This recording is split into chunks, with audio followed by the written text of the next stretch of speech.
In this video, we'll take a look at the EQ section of Drumaxx. I should point out here that there are actually two EQ sections in Drumaxx. The first is responsible for EQing the sample of the selected pad. The second provides a graphic EQ for the overall kit. In this video, we'll be looking at the EQ for each of the pads. In the midsection of the interface, where we tweak the sound characteristics of our samples, we find three EQ sections. The first of these is the low section, which provides you with a simple high-pass filter to filter out the low frequencies. The first parameter controls at which frequency the filter will begin attenuating. All frequencies below this value will be reduced. The higher the value, the higher the frequency cutoff point will be. The resonance parameter adds a boost to the cutoff frequency. Added in version 1.11 of Drumaxx, we now have the SOF, or self-oscillating filter. This filter can be used to get that classic electronic drum sound. This works by applying an oscillated filter that starts at a specified frequency and sweeps downwards. The result is a totally new characteristic sounding drum. The frequency parameter controls at which point the filter will begin working. The decay parameter specifies the length of the filter after the note has been played. Make the decay longer by turning the control to the left. Longer settings will make the effect more prominent. The level control simply adjusts the amount of the affected sound that can be heard in the mix. Moving along to the mid-range section, here we have a few more controls than the low section, but some are the same. The first one is the frequency control. This parameter will set the frequency that will be affected by the following controls.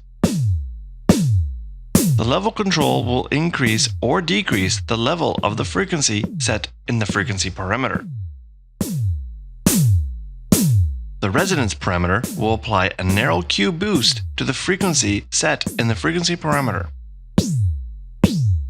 The EG frequency and EG level parameters offer an interesting twist to the standard EQ. They allow you to EQ the sound of the sample after the mallet or stick has struck the drum. The EG frequency parameter will control how much of the percentage of the middle section's frequency will increase or decrease in the mid-range after the mallet has struck. Use the EG level to control the level of this increase or decrease in frequency. Use the decay parameter to control the decay of frequencies affected by the middle EQ section.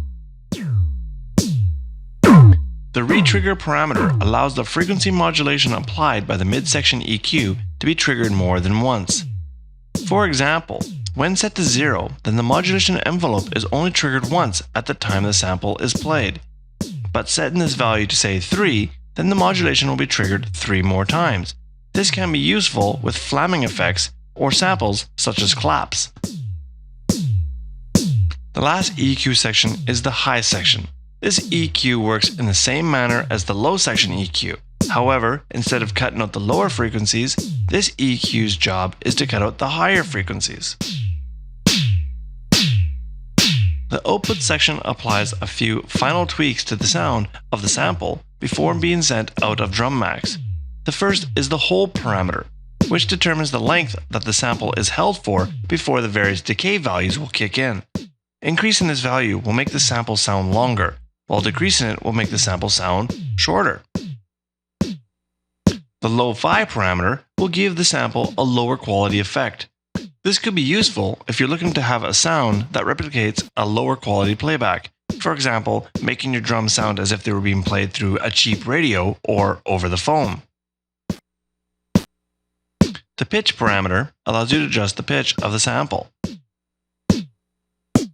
So, in this video we had a look at the EQ sections that are used to modulate the samples loaded into any one of the 16 pads. We also covered the 3 controls that make up the output section. In the next video, we'll take a look at some of the advanced velocity mapping that can be accomplished in Drumaxx.